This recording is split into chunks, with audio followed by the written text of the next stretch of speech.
Français parlent aux Français.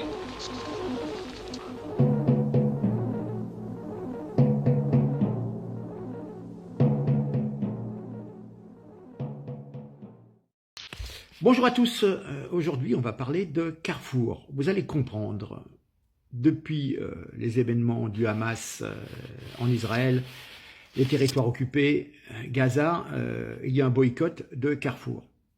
Car on a vu des produits Carrefour dans des colis envoyés aux soldats de Tsahal, l'armée israélienne.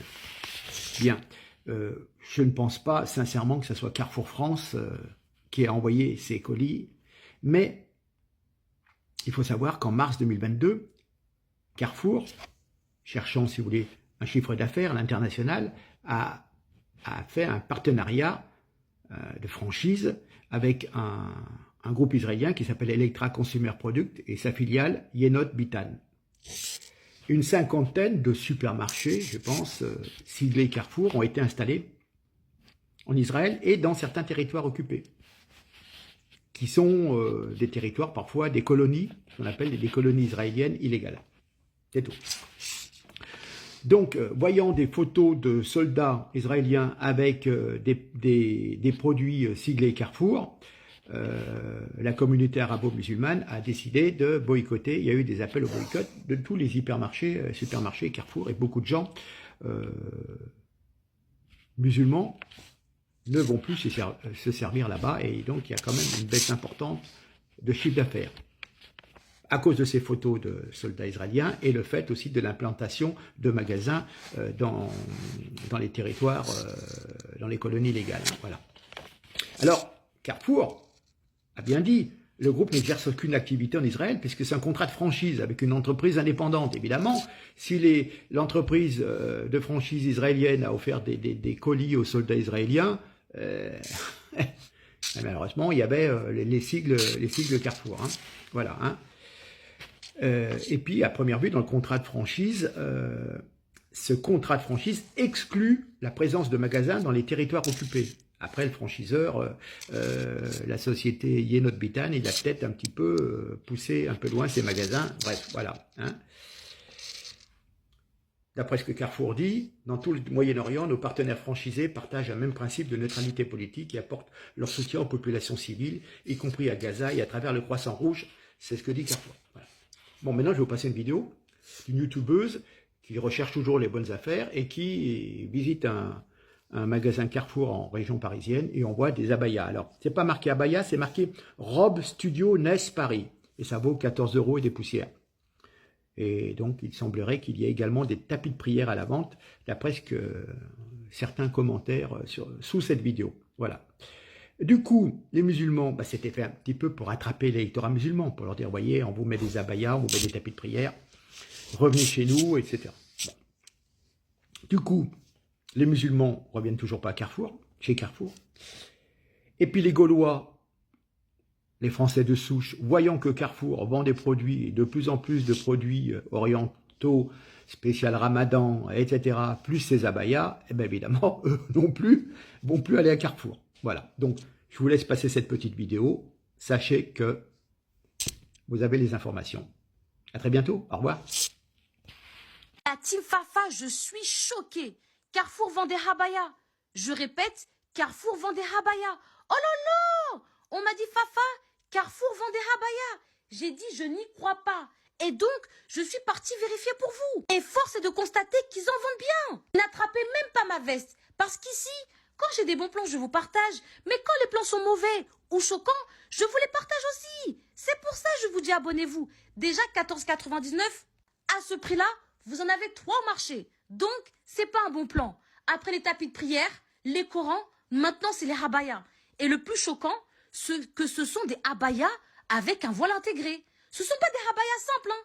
Des habayas avec un voile intégré. En plus, elles sont super bien placées. En plein milieu du magasin, paf, tout le monde est passé devant. Et je ne comprends pas que personne n'ait filmé ça. Parce qu'à vrai dire, c'est hyper choquant. Franchement, c'est choquant. Je n'ai pas de mots. Dites-moi ce que vous en pensez, parce que moi, franchement, je ne sais même pas quoi dire. Je suis choquée.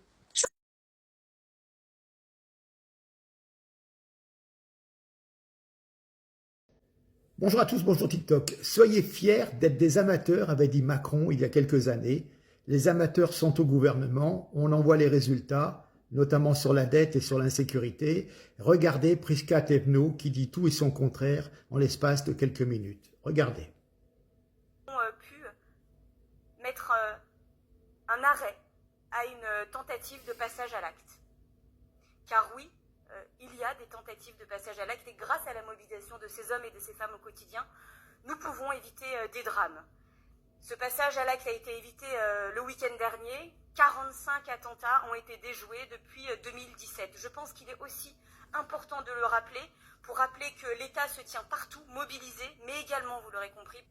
Donc, la porte-parole du gouvernement nous explique bien que nous avons pu mettre un arrêt à une tentative de passage à l'acte. Quelques minutes après, c'est le contraire. Regardons. Il y a effectivement du renforcement des forces de l'ordre. Désolée si je n'ai pas été plus claire, mais merci de proposer cette question et de reformuler exactement en ce sens l'information qui a été confirmée.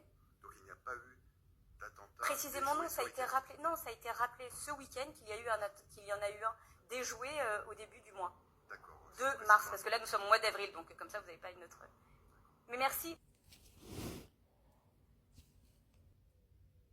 Donc, si j'ai bien compris, c'est nous qui sommes des imbéciles, nous avons mal compris quand elle nous dit qu'un attentat avait été arrêté ce week-end. Voilà, donc les incompétents, les amateurs, comme disait Macron, on les connaît, on les pratique depuis 7 ans. Sur ce, faites passer et à très bientôt.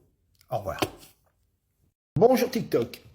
Mardi, à la sortie du collège Arthur Rimbaud à Montpellier, Samara, élève en 4e, a été roué de coups par, au départ, 3 jeunes gens, une fille et 2 garçons, et ensuite tout un groupe. Voilà, ils l'ont frappé pendant plus d'1 heure, devant pas mal de témoins à la sortie de ce collège.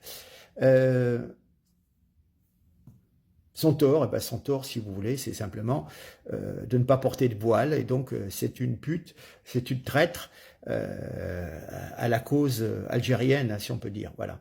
Regardez la maman, hein, il n'y a rien de spécial, hein, des gens modérés qui pratiquent un islam modéré dans l'intimité de son foyer, sans être obligé de se couvrir de noir de la tête aux pieds.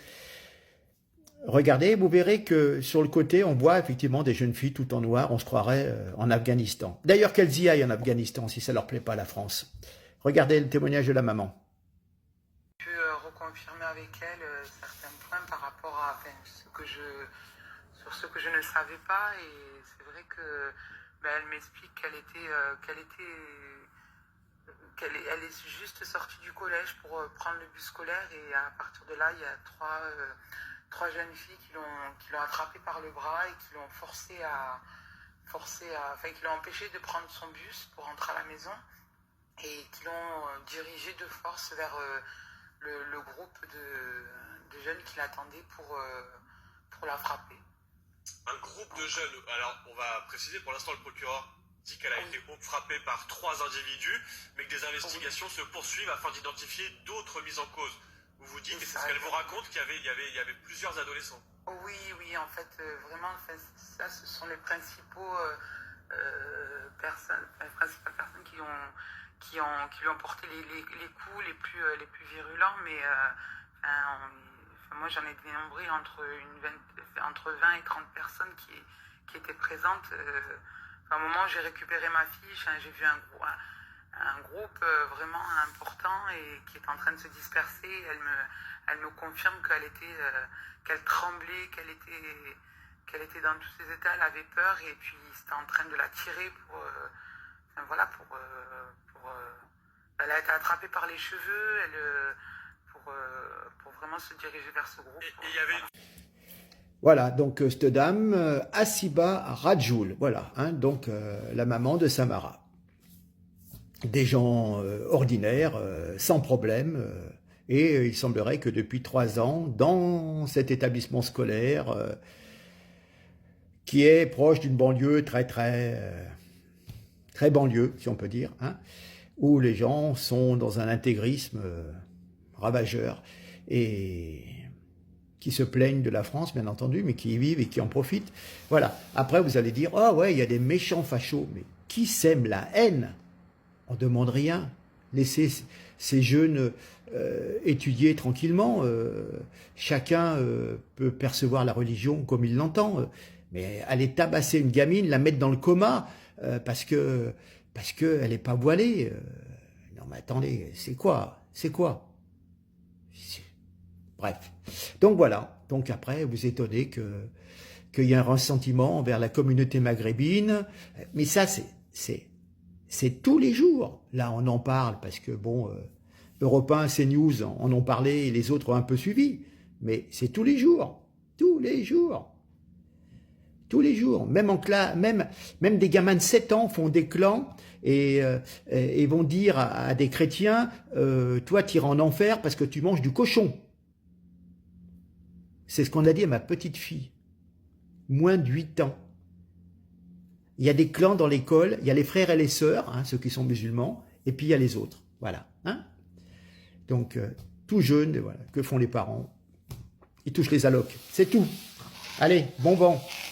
Allez, encore quelques minutes avec quelqu'un qui est issu de la communauté maghrébine, musulmane, qui est essayiste et qui est psychologue, je crois. Et regardez. Qui veulent simplement être française, vivre à la française, s'habiller à la française. Et bien aujourd'hui, on a une gamine qui a été dans le coma, qui en est sortie, un proviseur qui effectivement l'a jetée dans la fosse aux lions parce que la maman avait demandé à ce que le proviseur garde cet enfant dans l'enceinte de l'école parce qu'il savait qu'il y avait un attroupement depuis la veille de 25 jeunes qui attendaient cette fille. Le proviseur est complice, il a mis en danger cette fille, donc il doit être puni. Et effectivement, la réaction de Mme Belloubet, c'est déjà de le convoquer. Je joue le rôle du modérateur. L'enquête, il y a une forme de prudence à avoir. Vous dites que le professeur est complice. Je ne retiens pas ça sur le terme juridique. Oui, peut-être sur le plan moral. Il n'a quand même pas respecté la recommandation de cette mère. J'entends bien, mais l'enquête, comme toujours, l'enquête devra déterminer les responsabilités des uns et des autres. Donc, je le dis dans ce rôle-là que vous comprenez. Ce qu'il y a de... Terminez, Sabrina. Je voudrais juste... Lorsqu'on parle en permanence du choc d'autorité, ça commence par là. Puisque les parents, visiblement, de ces agresseurs ne font rien, voire même peut-être encouragent ce type de comportement, si l'État n'est pas présent, eh bien, que peut-il se passer ou que va-t-il se passer? La réponse de cette dame, nous allons nous organiser nous-mêmes parce qu'ici, ce sera bientôt la guerre. Bonjour à tous, bonjour TikTok. On va parler d'argent. En février, on apprenait que Bruno Le Maire lorgnait sur les 35 000 milliards d'euros d'épargne des Européens pour financer la guerre en Ukraine, pour financer un petit peu les chimères mondialistes, écolos, etc., etc. Bref. Donc, bien entendu, BlackRock, les fonds de gestion d'actifs anglo-saxons applaudissent des deux mains. Mais il a parlé de prendre sur les livrets d'épargne des Français, etc., etc. Mais ces gouvernants français, justement, qui veulent récupérer l'argent dans nos poches, sur nos comptes épargne, disent maintenant que ce ne sont que des fake news. Donc, vous allez avoir 1 minute de vidéo où ils disent blanc, ensuite ils disent noir, c'est faux, c'est pas vrai, etc., etc. Franchement, tout est son contraire, comme d'habitude. Et puis, je vous mets 15 secondes de Sandrine Rousseau, l'écolo. Elle était invitée à 20 minutes d'interview. Il a fallu que je me farcisse ça pour trouver les 15 secondes. Elle parle de l'endettement de la France, hein, c'est sur une chaîne qui marche avec Boursorama. Et elle nous dit que l'endettement de la France peut poser un problème, notamment parce qu'il nous met sous la dépendance des créanciers étrangers. Ça, c'est vrai. Qu'à cela ne tienne, allons chercher l'argent chez les Français. Le journaliste suit tant la perche en disant jusqu'à contraindre les épargnants à financer la dette française. Et elle dit oui. C'est la deuxième vidéo. Écoutez bien, donc ils sont vraiment décidés à prendre l'argent sur l'épargne, hein, sur l'épargne de tout le monde en général. Voilà. Regardez. Mais là, il y aura un peu une minute anti-fake news. Et je viens de pousser un coup de gueule parce que l'Union des marchés de capitaux n'avance pas. Et enfin, une nouvelle fake news est arrivée entre hier soir et ce matin. Elle n'était pas à l'ordre de mon propos, mais je vais la rajouter. L'Union de marché des capitaux, c'est quoi? C'est la possibilité de mobiliser toute l'épargne des Européens, 35 000 milliards d'euros. C'est que non, il ne sera pas question de toucher aux assurances-vie ou au livret A. Je pense que tout se regarde et ce d'autant plus que si nous devons fournir un effort et si nous demandons à nos compatriotes de fournir un effort compte tenu de la situation financière de notre pays, cet effort il doit être partagé par tous. 35 000 milliards d'euros pour financer la transition climatique, financer notre effort de défense et financer les investissements dans l'intelligence artificielle. Comme les choses n'avancent pas à 27, j'ai proposé que nous avancions sur une base volontaire. Oui,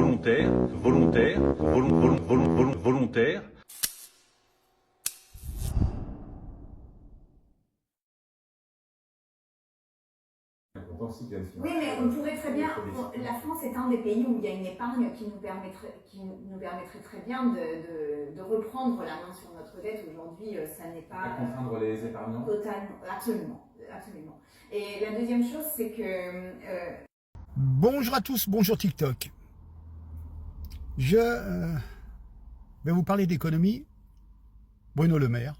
Mais avant, quand même, Macron, tous ces discours, toutes ces belles paroles sur la violence, dans l'école, devant les écoles, toutes ces banalités. Dommage qu'il ne soit pas président. Ah ben si, déjà 7 ans. Mais qu'a-t-il fait alors? Parce qu'en fin de compte, il nous dresse un constat comme s'il était ailleurs. Et c'est le cas également de Bruno Le Maire, hein, parce qu'on on célèbre les 50 ans de déficit. Oui, ça fait 50 ans qu'on est en déficit, année après année. Alors quand vous entendez Bruno Le Maire, il nous parle dans son livre de politique économique qu'il faudrait faire, qu'il faudrait appliquer pour redresser la France. Mais il a oublié qu'il est ministre de l'économie depuis 7 ans. J'ai l'impression qu'il y a un dédoublement de personnalité. Il y a Bruno qui écrit des livres sur ce qu'il faudrait faire, quand il ne parle pas d'autre chose. Et Monsieur Le Maire, ministre de l'économie, qui a pris la suite de Macron d'ailleurs, et qui continue d'appauvrir la France. Nous n'avons plus les moyens de payer pour les autres. Nous allons passer à 27 milliards de cotisations pour cette fameuse Europe, Communauté européenne. Nous sommes, je crois, le deuxième contributeur. Et évidemment, on donne beaucoup plus qu'on reçoit, ça on le sait. Donc je vous laisse avec Jean-Philippe Tanguy, député, en commission, qui recadre Bruno Le Maire et ses mensonges qui sont répétés depuis des années. Et ces gens, au bout de 7 ans, ils ne se remettent pas en question. C'est fou, quoi. Dans n'importe quelle société, je veux dire, vu les résultats, il y a longtemps que vous prenez la porte. Eh ben non. Et en plus, ils se permettent d'écrire des livres pour expliquer ce qu'il faudrait faire. Mais fais-le. Allez, je vous laisse, vous allez voir un grand moment encore avec Jean-Philippe Tanguy. Regardez. Il faudra vérifier l'identité du ministre, puisque visiblement, Monsieur le ministre ne connaît pas Monsieur le maire. Monsieur le maire, avez-vous oublié que vous êtes ministre depuis 7 ans? Peut-être allez-vous rencontrer Bruno dans les couloirs de Bercy, perdu dans ses provisions précédentes, perdu dans ses promesses précédentes. Les paroles s'envolent, mais les écrits restent, et les budgets, Monsieur le ministre, sont écrits. Vous avez menti à ce Parlement, vous avez menti à la nation. Vous avez présenté des budgets qui n'étaient pas sincères, et vous le saviez. Vous le saviez, et d'ailleurs, là, j'en veux pour preuve que dans certaines de vos interviews, vous espériez un retour de croissance, un retour de circonstances exceptionnelles. Et d'une manière générale, en réalité, vous n'aviez pas de plan, vous n'avez jamais eu de plan. Vous n'avez jamais prévu la sortie des taux bas exceptionnels européens, jamais. Et vous découvrez maintenant qu'il faut payer la facture. De la même façon que quand vous bénéficiez de ces taux bas, vous n'aviez pas de plan prévu pour réindustrialiser la France, pour reconstruire un outil productif qui vous aurait permis de préparer cette sortie. Vous regardez avec aveuglement vos 7 années précédentes, mais vous regardez aussi avec aveuglement le système en fait que vous incarnez, qui a mis la France dans cette ruine. Vous avez mentionné avec élégance l'anniversaire que j'ai souhaité avec vous lorsque nous avons étudié le PLF. Effectivement, ces noces de plomb, 50 ans de déficit. Mais regardons en arrière, qui était responsable peut-être Monsieur Macron, qui était ministre de l'économie, vous en avez fait un président. Peut-être Madame Lagarde, qui était ministre de l'économie, et quand vous étiez encore à l'UMP, vous en avez fait la présidente de la Banque centrale. Donc en réalité, l'asile de nos comptes publics est visiblement tenu par des fous. Des fous qui ne savent pas où ils vont et ne savent pas où ils mènent la France. La réalité, c'est que les tabous de ces fous tiennent encore. J'ai noté les revues des dépenses que vous venez mener. Il n'y a pas le grand tabou de l'administration française depuis 50 ans, à savoir l'immigration, cette immigration qui nous coûte énormément. Vous n'avez pas le grand tabou de la contribution de la France à l'Union européenne, qui va encore augmenter, passant de 24 à 27 milliards. Mais ce grand tabou cache en fait votre grand échec, car la France, comme l'Italie, n'a plus les moyens de payer. Donc vous continuez à faire croire que notre pays peut continuer à payer pour les autres. La réalité, c'est que vous avez ruiné la France et que vous ne voulez pas dire la réalité aux Français. Mais nous rétablirons la fonds publique de la France quand les Français nous font confiance.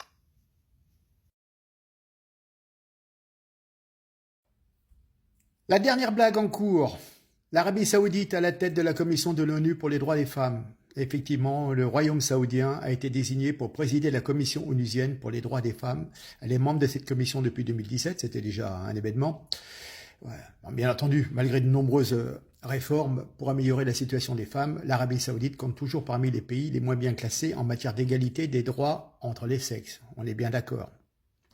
Alors, ce qui est marrant, c'est que donc il y a un quotidien arabe qui dit qu'il y voit la confirmation des réussites qualitatives de l'Arabie Saoudite, où la femme a bénéficié de l'attention et de la protection de ses dirigeants bien avisés, que Dieu les soutienne. Ce qui est très bizarre, c'est que théoriquement, il y avait un président sortant depuis un an, un Philippin, et qui a voulu s'arrêter au bout d'un an au lieu de 2. Pourquoi ?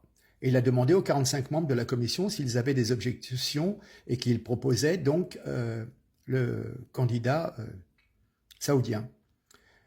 Il y a eu un silence dans la pièce, note le journal britannique The Guardian, et personne n'a rien dit parce que... Et puis bon, hein, il y a des choses qui peuvent aider. Voilà, bien sûr, ça provoquait un petit peu des critiques cinglantes de groupes de défense des droits humains en général, comme Amnesty International. Tout le monde estime que l'Arabie Saoudite détient un bilan abyssal pour ce qui est de la protection et de la promotion des droits des femmes. Il y a un vaste fossé entre les objectifs de la Commission de l'ONU et la réalité vécue des femmes et des filles dans ce pays. Voilà, hein. Mais bon, on est par rapport à un rapport du Forum économique social, enfin, Forum de Davos, quoi. L'Arabie Saoudite est 131e rang sur 146 pour ce qui est de l'écart des droits entre les femmes et les hommes. Oui, effectivement, il y a certainement l'Afghanistan, voire peut-être le Pakistan qui sont derrière. Voilà, ton tact. Mais bon, on s'aperçoit que l'ONU est sensible à certaines choses. L'Organisation mondiale de la santé aussi. Il y a certains arguments, je ne dirai pas lesquels, mais vous aurez compris. Allez, ça serait pas preuve de complotiste de dire autre chose. Allez, au revoir. Partagez.